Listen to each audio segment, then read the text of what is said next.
So when we think about what people means, we're talking about talent, we're talking about organizational design and structure, we're talking about compensation. Fundamentally, these things are underneath all of those other things. Yes. So I wonder if we could maybe start, because we're at Cannes and because convergence is such a sort of a hot topic this week, at least that's what I feel like I'm hearing. Can you talk a little bit about, from your standpoint, the sort of state of convergence, but through this lens of people? Sure. It's interesting, the hot topics, yet what I'm hearing this week and in the meetings that I'm having and the conversations, even the casual conversations, is really about people and how do we staff and prepare for our future and what does that look like. And it's interesting because we're in a really strange place in terms of talent acquisition, right? We've 2 years of a pandemic, great resignation, flattening of salaries around the globe, kind of this, sense of being able to kind of choose your own workday, be flexible about what you do. And talent is actually really hard to find right now. At the same time, everybody wants to be efficient. So there is a slight plus side to some of the resignations, right? It gives every organization an opportunity to say, okay, how do I reset? I'm looking at the future anyway. So I've got a bunch of headcount. How can I do this differently? And how can I structure differently to handle things like converged buying? How do I bring teams together? How do I bring the right skill sets in? And that is really what's happening right now. Folks are trying to figure out how to reorganize. They want to reorganize globally. They want to set global standards. They want to have technology stacks that are global. They want reporting to be global. But at the same time, it's really difficult to do that when you need to have local attention. I mean, are you finding that to be true with both the brands? Because, of course, you speak to brands and agencies, as you write. Are you finding that to be true both with the brands and the agencies? Do you feel like one's ahead of the other in making progress on this front? I actually think that this is more of an agency problem right now than a brand problem, just based on what I'm seeing. Mm-hmm. And I think it is because brands, in many cases, have been more global for longer. And so they tend to have a better sense of how to structure organizationally. On the agency side, I think this is oddly a new concept because we'll have global holding companies that have very locally structured organizations, and what they're wanting to do now is centralize, standardize, focus on efficiencies through both people resource and also technology resource. It feels a little funny to sort of move from the efficiency conversation to a transformation conversation, but they are related because I think one of the things that you were talking to me about earlier is this emergence or maybe surge in transformation roles. Yes. What does that actually mean? What's underneath that? So, the transformation role is taking shape in a lot of different ways. We've seen some chiefs come in, C-suite level transformation titles. We've also seen some, I would say, senior level leadership, maybe in a more of a project management type of function or an IT function. Mm-hmm. And they're tasked with figuring out how to be more efficient. And what I've found in these conversations is that the goal is pretty much the same. The path to that goal looks a little bit different for everybody. So these roles are tasked with figuring out what the 3, 4, 5, 6 things are that they need to do in order to achieve that globalization, that transformation, that preparation for convergence. At the same time, it's usually 1 or 2 people, and they're missing that supporting infrastructure to move them forward. Well, I think it's having this sort of like gut response to transformation and efficiency, because I think the connotation might be do it for less money. And I mean, is that what's happening, or is it truly efficiency in the kind of more strategic sense, like do it better, smarter, faster, in a more streamlined way? Like, what does efficiency mean these days? Efficiency is do it better, stronger, smarter, faster. Smarter, faster, better technology enablement, and that results in spending less money. So it's all economics in the end. You really want to make sure that you're fast, you have massive velocity, but at the same time you're doing it with less people. You have more strategic resources. Your resources are not being used to do swivel chair data entry, but they're actually being leveraged for the skills that they have, which is why, our Mediaocean is so important in this, because we need to enable our clients to be able to achieve this. We're such a big part of their ecosystem. Yeah, I mean, what are they asking you for? What we're really getting a lot now is lean in on integrations, the ability to, be the centerpiece of a global tech stack that enables our customers to kind of add their special sauce into their workflow. And so integrations are a key thing right now.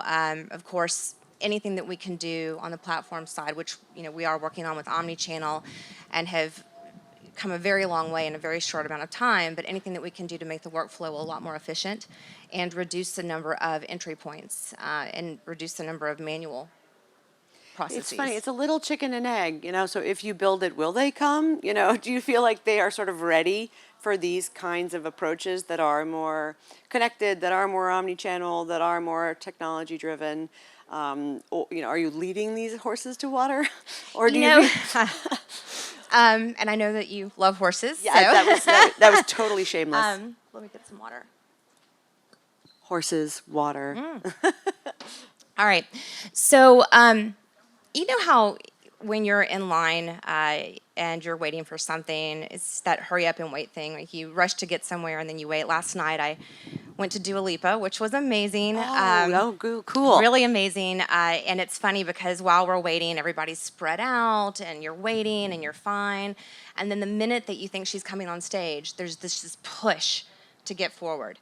That is exactly what we're seeing right now, right? That's the best analogy. We've been working on the technology for some time. We have lots of discussions about converged TV, about data, about alternate currency, and yet here we are, kind of come on, get with us. And now everybody is pushing hard. It's like the doors have opened. Dua Lipa has come out, and everybody's saying, "I've got to be first. I've got to be second. I want to make sure that we're doing this right." But they're still not resourced to do it. And I have to say, you've got to spend money to make money, right? You need to staff a team for change management. If you don't do that, you are not going to succeed. You're going to make some beautiful PowerPoints, and you're going to have a lot of great pillars, but you're not going to actually see that execute. I mean, that's why the word efficiency always makes me nervous, because I feel like there is a real strategic definition of efficiency, and then there's a really not strategic definition of efficiency. And I think probably there's need and room for both. Like you need to streamline costs, you need to streamline processes, but you also need to invest to make things better, to your point. Yes. And it sounds like you sort of feel like they're quite there yet. I think that there's a lot of underestimating what it actually takes to change and the size of the change, right? Because it just seems like, for instance, again, if you look at Mediaocean, you might think, well, we're just moving from one version of your platform to another. How hard could that be? But it's actually very different, right? And it is an effort, and there is training, and there is skill set involved, and you're going to have to invest that time and effort in order to then become more efficient. So it almost feels like you're less efficient for a while you work towards becoming more efficient. And this is where the people come back in. How do you make sure you have the right people at the right time, at the right cost, and that you're not cannibalizing your ability to make that change happen? And this is a really material and fair challenge for agencies who have sort of compensation structures with their employees that are also based on their compensation structures with their clients. Yes. That can be a little constraining. And so, this is a responsibility, to evolve and get better. That's not just the agencies. It's not just the agencies. And speaking of compensation, the talent is more expensive now, period. And if you're going to attract talent, you need to be prepared to increase your salaries and your bonus structures by 10, 20%, if not even more. You've got an attrition rate that's hovering around 50% right now for the agencies. And look, this has impacted everybody, every industry. It's impacted us as well. Unfortunately for us, it hasn't been. We've been below the standard, so we're not anywhere near, where we've seen other places be. But you're also losing some experienced, tenured talent. We're seeing a lot of people retire early, move, massively move locations, and you also want to make sure that you don't turn off your existing base, your existing employee base, because now they're seeing people coming in, getting paid what they're getting paid, and they're like, I've earned it. I've been here for 20 years. We love talking about hiring because it's so critical, but retention, so critical. Creating growth opportunities for existing employees, Yes. keeping culture healthy, sort of encouraging and inspiring people. Which right now is such a challenge because people are not in offices together. Everybody is trying to grapple with wanting to have a workforce that is collaborative and together and united, while also appealing to the fact that people don't want to commute anymore. So I don't need to commute an hour and a half to work every day, both ways, when I can be just as productive, if not more productive, from my living room. Totally. No, totally. So I'm totally shifting gears, and this is sort of because we're running out of time. My last question. We're here in Cannes. We're all having lots of conversations. If there was one word that you could say that if you never hear it again, you would say never again, what would that word be? From being here and listening to conversation in Cannes. Efficiency. I am absolutely tired of that word. I wish we could be more specific about what that means and what we need to achieve. It's very fluffy to me. So with you. I'm so with you. Yes, I'm done with it. I love it. I mean, again, it's like, don't just use that word.